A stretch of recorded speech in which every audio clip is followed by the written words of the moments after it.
Okay, so I have cousins that's in the UFC, and I have three cousins that do mixed martial arts. And they asked me that I watch the Khabib and McGregor fight, and they know that I follow all combat sports, even though boxing is my sport of choice. I keep my eye on every combat sports. I just love fighting in general. So they know about my channel and they came and asked me like, yeah, so what is your opinion on the fight and the brawl and stuff and happened afterwards and stuff like that? Like, what is your opinion on that? So I told them that I would speak on it on my channel, and I say to you guys this: ultimately, at the end of the day, that brawl that you've seen between Khabib and McGregor's team, ultimately that is Dana White's fault. Although every man is responsible for himself and he's responsible for his actions, and you know what I'm saying, no other man can be solely responsible for another man's actions. If Dana White would have not been ass licking Conor, I'm pretty sure that that situation would have never happened. And this is what I mean by this. As you all know, Dana White is notoriously accused of coddling Conor and basically protecting him and letting him do whatever the hell he wants. I remember it was a time when what's the guy from Cuba, Romero. Romero just knocked the guy out, and then he jumped outside of the octagon and did a salute, and they fined him. Well, there's plenty of times that I remember Conor jumping outside of the cage. You know what I'm saying? When he's done with his fight, yelling at somebody in the crowd or whatever. Matter of fact, even jumping down into the crowd, and he was never fined. Never. See, the problem is Dana White refused to discipline Conor McGregor. Anytime you have a person that will catch a flight from Dublin or wherever the hell they at to catch a flight to come meet up with a group of UFC fighters in whatever city or state that they in, just to start a fight and to throw a dolly into the bus, which injured people and put people in danger, and it got glass in one of the fighters' eyes and it was cutting up their retina and they needed surgery. That is something that deserved a punishment. But since Dana White has been cuffing Conor's balls so hard, this is the result of it. And it makes no sense, because this is the thing. You have treated Conor McGregor on the same level that you have treated everybody else, then, like I said, this would not have happened.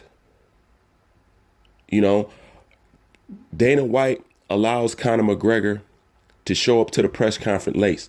Little does he know, not only does it make the sport look bad, it makes Dana White look bad, as in he doesn't have control on what's going on. Basically, the company is ran, for the most part, by a fighter.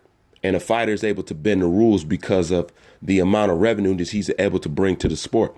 The fact that you would let a fighter constantly come into these press conferences late with no logical good explanation, and repeatedly, not just once, not just twice, not just three times, and you don't have anything to say about it, and you constantly got a smile on your face knowing damn well you're pissed off about it. This is the result of that, And the thing about it is as a man who runs the company, you should not you should rule it better with an iron fist, meaning that no fighter should be allowed to attack a person's religion and country and family. But although those things happen, you know what I'm saying, I understand. But where me, as a person who runs a company, would have drew the line at is when Conor McGregor brung in the whole 9/11 thing. That is where I would have stepped in and I would have told Conor, don't repeat that. You know what I'm saying? That's not the kind of attention that you want to bring to the sport. See, to me, UFC and the fans, it plays a lot off of racial temper. You know what I'm saying? Think about it. You got a guy named Kobe Covington who was allowed to, on live television, call an entire country a bunch of filthy animals. You know what I'm saying? The entire country of Brazil. You know what I'm saying?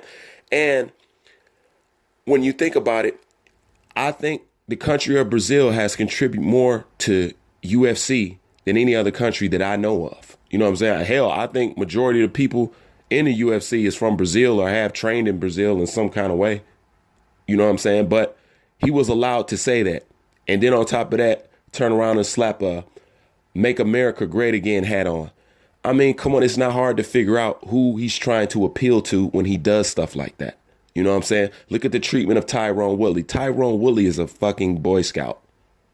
You know, seriously, Tyrone Woodley is a Boy Scout.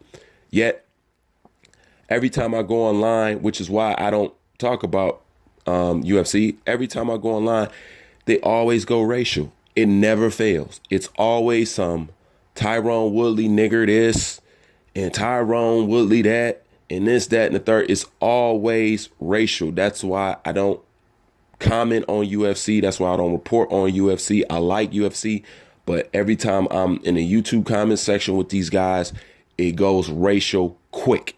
You know what I'm saying? You can barely get a sentence out before it goes racial. You know what I'm saying?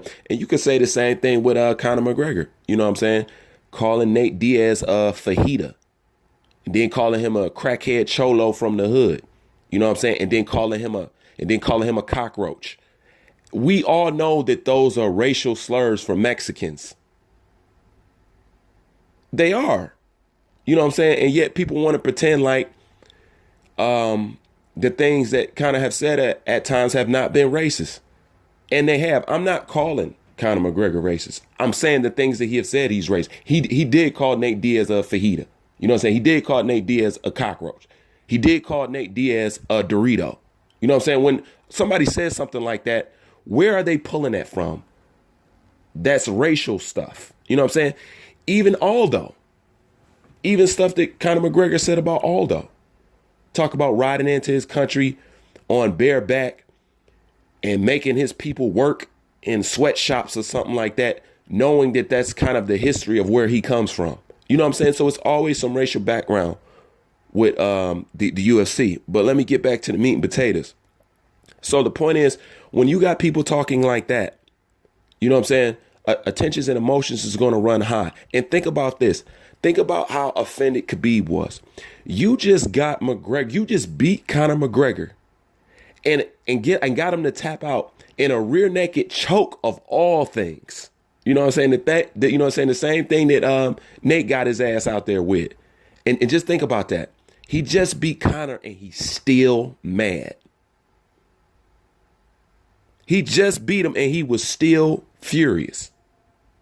You know what I'm saying? That just goes to show you that to Conor, to Khabib and Khabib's team, it looks like this guy's allowed to say and do whatever he wants and Dana won't do anything. You know what I'm saying? So that frustration builds up. You know what I'm saying? Because anytime you able to beat the biggest star in UFC history, so to speak, and you're still upset and you got to jump the cage and still feel like you got to get something off your chest, that means that it was a problem. You know what I'm saying? And like I said, even though every man is responsible for himself, that was all Dana White's fault. Simply for ass licking Conor. Conor deserved to be disciplined just like everybody else. But as you see, favoritism gets played and this, that, and the third. Now, they say that they're keeping Khabib's purse and they gave Conor his. You know what I'm saying? If you go back and if you watch that tape, even though Khabib's team jumped inside the octagon, the first person who struck was actually Conor McGregor. Now, did Conor McGregor get pieced up right after that by that dude in the red shirt that jumped the fence? Yes. But if you go back and watch the tape, Conor McGregor socked the shit out of somebody from Khabib's camp. Now, keep in mind, they did jump in the octagon and they were trying to attack them. But for the most part, the guards in there was holding it back. And then Conor went up in there and socked my mans. And then my man jumped in there and put it on Conor. The point is, you got to hold everybody to the same standard. You know, so that disgusting display that you guys seen right after the fight, that was cultivated by Dana White not running his company on a equal scale. And that's basically how I feel about it. You know what I'm saying? I think it was very stupid of Khabib to do what he did. You know what I'm saying? But at the same time, you talk about this man country, you talk about this man religion, you bring up 9/11 and September 11th was just not that too long ago. I mean, what kind of attention are you trying to bring when you bring up stuff like that? You know, you talked about that man father. You know, Khabib loved his father.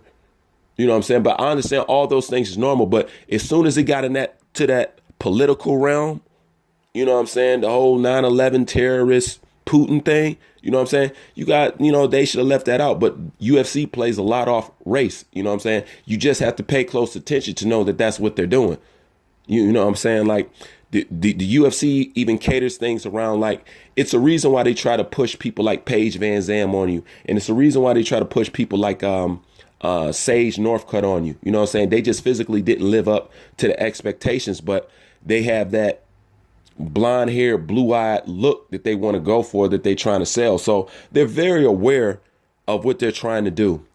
But that brawl could have been prevented by simply showing that you would have disciplined Conor for attacking them on the bus, because that was definitely something that deserved to be disciplined. Instead, Dana White used it to promote the fight.